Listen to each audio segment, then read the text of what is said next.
The case of State of Missouri versus Celia in 1855 involved the defendant, Celia, an enslaved woman charged with first-degree murder. The trial took place in the Callaway County Court in Fulton, Missouri.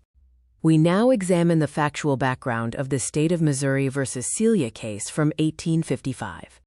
Celia was purchased in 1850 by Robert Newsom at about 14 years old and was subjected to repeated sexual violence. In 1855, while pregnant, she struck and killed Newsom with a stick inside her cabin after he attempted to force himself on her.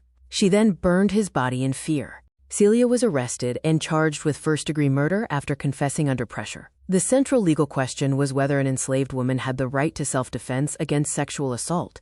The court ruled that this protection did not apply to enslaved women, and Celia was found guilty and executed. The prosecution's case in the Celia trial relied heavily on several key witnesses and evidence. The prosecution argued for intentional first-degree murder, using Celia's confession as key evidence. Physical evidence corroborated her confession.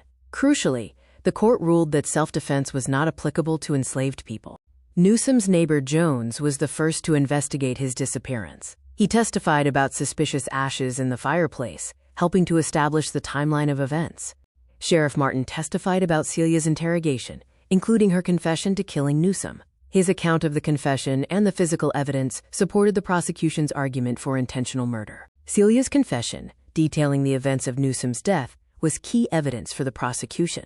The suspicious ashes found in her fireplace helped corroborate her account. Dr. McClure, a prosecution expert witness, provided medical testimony describing Newsom's remains. This evidence helped establish the cause of death and supported the murder charge. Virginia Newsom, Robert Newsom's daughter, testified about her father's habits and relationship with Celia. Her account affirmed her father's respected status and supported the prosecution's overall narrative. Virginia Newsom's testimony provided insight into her father's relationship with Celia. Her description of Newsom's respected community status supported the prosecution's case narrative. The defense focused their argument on self-defense, seeking to protect Celia in the face of continuous sexual assault. Celia's primary defense attorney, John Jameson, argued that she killed Newsom purely in self-defense. The defense strategy claimed that existing rape law should apply to enslaved women resisting sexual assault.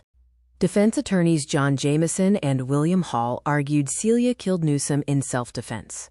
Their strategy claimed Celia had the right to resist sexual assault based on Missouri's existing rape laws.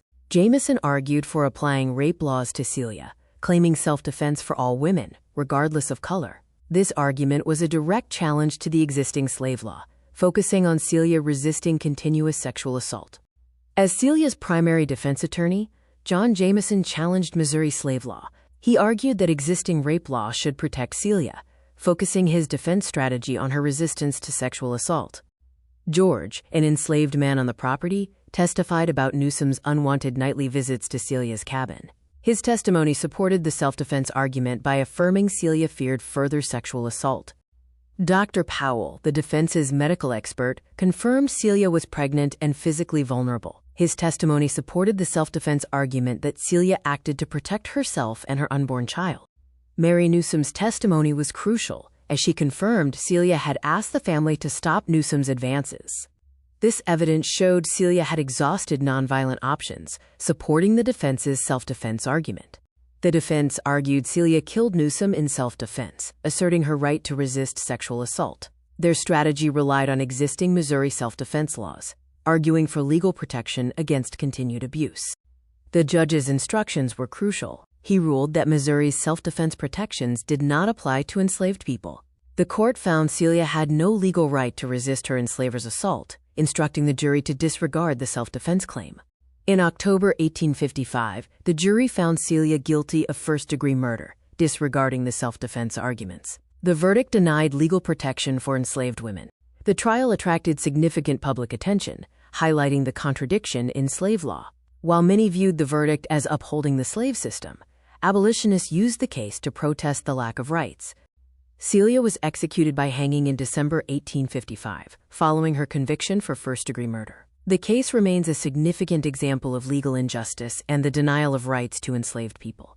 After the guilty verdict in October 1855, the defense filed an appeal, but it was denied. Celia's execution by hanging took place in December of 1855. Slavery denied basic human rights and legal protection, making enslaved women vulnerable to violence. The law refused self-defense rights to enslaved people, and the court's ruling reinforced the institution of slavery. The legal injustice of slavery denied basic rights and protections. Enslaved women were particularly vulnerable to assault, and the court's ruling, denying self-defense rights, reinforced the institution of slavery. The law denied basic human rights and legal protections to enslaved individuals, including the right to self-defense. This made enslaved women especially vulnerable, and the court's verdict reinforced the institution of slavery. The case is a critical historical example of legal injustice, highlighting how slavery denied all basic legal protections. It reinforced the power of slaveholders, became a symbol for abolitionist movements, and clearly showed enslaved women lacked bodily autonomy.